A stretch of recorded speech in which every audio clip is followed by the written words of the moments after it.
एक अकेला सब पर भारी का नारा देने वाले प्रधानमंत्री नरेंद्र मोदी का बहुमत जाने के बाद इतना बुरा हाल होगा कि बीजेपी के ही नेता बेइज्जत करेंगे, इसकी उम्मीद तो कभी नहीं की होगी। आपको बता दें, हालत तो ये हो चुकी है कि बीजेपी आला कमान की बीजेपी के ही नेता सुनने के लिए तैयार नहीं है। एक तरफ प्रधानमंत्री नरेंद्र मोदी आदेश पारित करते हैं, दूसरी तरफ बीजेपी के वरिष्ठ नेता उस आदेश को मानने से साफ इनकार कर रहे हैं। ऐसे में मोदी शाह दोनों की हालत खराब है और इन सब के बीच मीटिंग के वायरल वीडियो ने बीजेपी की फजीयत करवाने या फिर यूं कहें पोल खोलने का काम किया है। तो प्रधानमंत्री नरेंद्र मोदी और गृह मंत्री अमित शाह के सामने मीटिंग में कैसे बवाल हो गया, आपको मैं वीडियो दिखाऊंगी, लेकिन उसके पहले बिग ब्रेकिंग दिखाती हूं। खबर आप देखिए जी न्यूज की, इसमें लिखा हुआ है कि अचानक बीजेपी दफ्तर पहुंचे पीएम मोदी, कार्यकर्ताओं से पीएम मोदी करेंगे संवाद। तो आप देख सकते हैं कि कार्यकर्ताओं से मुलाकात करने के लिए और संवाद करने के लिए प्रधानमंत्री नरेंद्र मोदी अचानक से बीजेपी दफ्तर पहुंच गए। इसके पहले मोदी, शाह और राजनाथ सिंह के साथ भी 1 घंटे मीटिंग की।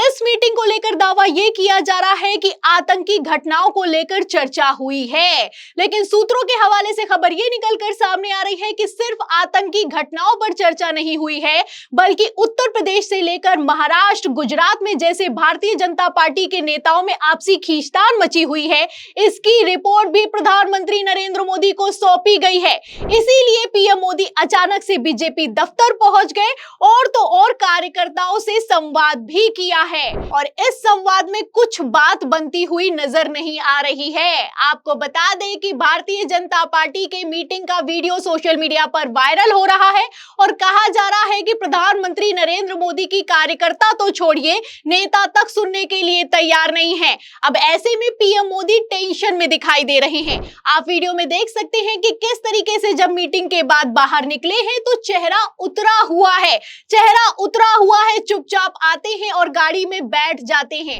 अब ये वीडियो सोशल मीडिया पर वायरल हो रहा है, पत्रकार भी शेयर कर रहे हैं, राजनीतिक विश्लेषक भी शेयर कर रहे हैं। देखिए, गुरप्रीत गैरीवालिया हैं, वीडियो को शेयर करते हुए लिखते हैं कि मोदी जी परेशान से लग रहे हैं, वीडियो देखकर बताओ मुझे वैसे ही लगा या सच में कुछ ऐसा है। तो कुछ ऐसा दिखाई ही दे रहा है, क्योंकि एक तरफ प्रधानमंत्री नरेंद्र मोदी का जहां चेहरा उतरा हुआ है, वहीं दूसरी तरफ मैं आपको बता दूं कि ऐसा पहली बार हुआ कि प्रधानमंत्री नरेंद्र मोदी जब अपनी गाड़ी में बैठे हुए थे तो उन्होंने फ्रंट सीट की लाइट बंद कर रखी थी।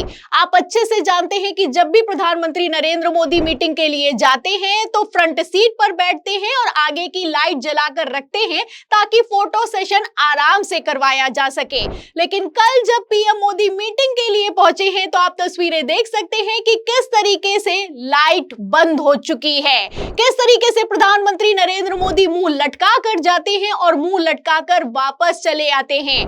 अब ये वीडियो सोशल मीडिया पर वायरल हो रहे हैं। कांग्रेस प्रवक्ता हैं सुप्रिया श्रीनेत, इस वीडियो को शेयर करते हुए लिखती हैं कि बत्ती गुल। तो बत्ती किस तरीके से गुल हो चुकी है, प्रधानमंत्री नरेंद्र मोदी का चेहरा अपने आप में साफ करता हुआ नजर आ रहा है। एक तरफ जहां बीजेपी के नेता सुनने के लिए तैयार नहीं है, वहीं दूसरी तरफ आरएसएस ने भी खुली बगावत कर दी है। आप अच्छे से जानते हैं कि किस तरीके से मोहन भागवत ने कल झारखंड में भरे मंच से बयान देते हुए कहा कि कुछ लोग ऐसे होते हैं जिनकी इच्छाएं कभी खत्म नहीं होती, ये सुपरमैन बनना चाहते हैं, भगवान बनना चाहते हैं, देव बनना चाहते हैं, परमात्मा बनना चाहते हैं। तो समझने वाले अपने आप में समझते हैं कि भागवत का इशारा किस तरफ है, और सिर्फ भागवत नहीं बोल रहे हैं, बीजेपी के नेता भी बोल रहे हैं, विधायक भी बोल रहे हैं। आप जानते हैं कि किस तरीके से बीजेपी के ही सांसद ने कह दिया कि भारतीय जनता पार्टी दलित विरोधी है, और उत्तर प्रदेश में तो सबसे ज्यादा बवाल मचा हुआ है।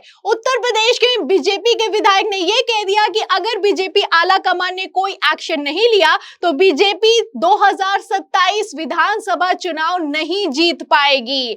ऐसे में आप समझ सकते हैं कि प्रधानमंत्री नरेंद्र मोदी क्यों टेंशन में दिखाई दे रहे हैं और आखिर क्यों अचानक से बीजेपी दफ्तर पर पहुंचकर कार्यकर्ताओं से संवाद किया है। वैसे मैं आपको बता दूं कि प्रधानमंत्री नरेंद्र मोदी के पास उत्तर प्रदेश की हार की रिपोर्ट भी पहुंच गई है कि किस वजह से बीजेपी अच्छा प्रदर्शन नहीं कर पाई। खबर भी मौजूद है, खबर आप देखिए एनबीटी की, इसमें लिखा भी हुआ है कि यूपी में बीजेपी क्यों हारी, भूपेंद्र चौधरी ने पीएम मोदी को सौंपी 15 पेज की रिपोर्ट, अब होगी सीएम योगी से चर्चा। तो सीएम योगी से चर्चा करनी है प्रधानमंत्री नरेंद्र मोदी को, लेकिन इस चर्चा से पहले ही मैं आपको बता दूं कि सीएम योगी ने गृह मंत्री अमित शाह को फोन लगाया है, वो भी गुस्से में लगाया है। खबर निकलकर सामने आई है, देखिए रिपब्लिक भारत चला रहा है, इसमें लिखा भी हुआ है कि योगी पर इस वक्त की बड़ी खबर, गुस्से में अमित शाह को लगाया फोन, यूपी बीजेपी में घमासान मचा हुआ है। तो कितना घमासान मचा हुआ है ये किसी से छुपा हुआ नहीं है। अब इन सब के बीच प्रधानमंत्री नरेंद्र मोदी को 15 पेज की रिपोर्ट सौंप दी गई है और इस रिपोर्ट को लेकर दावा यह किया जा रहा है कि योगी आदित्यनाथ के सिर पर यूपी हार का ठीकरा फोड़ने की तैयारी में है भूपेंद्र चौधरी और गृह मंत्री अमित शाह। ऐसे में प्रधानमंत्री नरेंद्र मोदी ये अच्छे से समझते हैं कि आखिर चल क्या रहा है। आपको बता दें कि पीएम मोदी की तरफ से सख्त दिशा निर्देश दे दिए गए हैं कि कोई भी नेता बेवजह की बयानबाजी नहीं करेगा।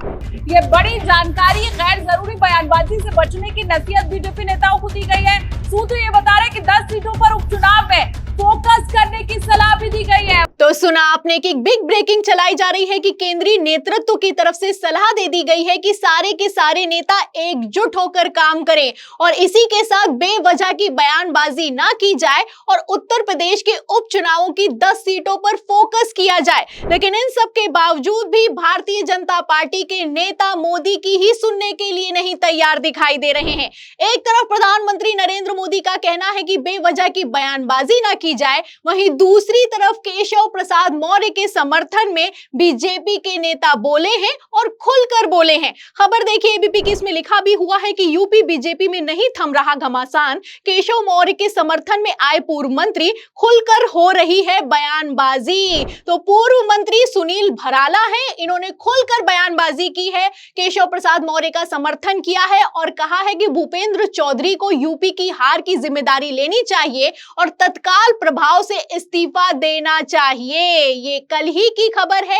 कल जब प्रधानमंत्री नरेंद्र मोदी ने दिशा निर्देश दिए, उसके तुरंत बाद ये बयान निकलकर सामने आया है। तो इस बयान से आप अंदाजा लगा सकते हैं कि प्रधानमंत्री नरेंद्र मोदी की अब भारतीय जनता पार्टी में ही क्या स्थिति हो चुकी है। वैसे मैं आपको बता दूं कि प्रधानमंत्री नरेंद्र मोदी ने भूपेंद्र चौधरी से भी मुलाकात की है और घंटों की मीटिंग हुई है।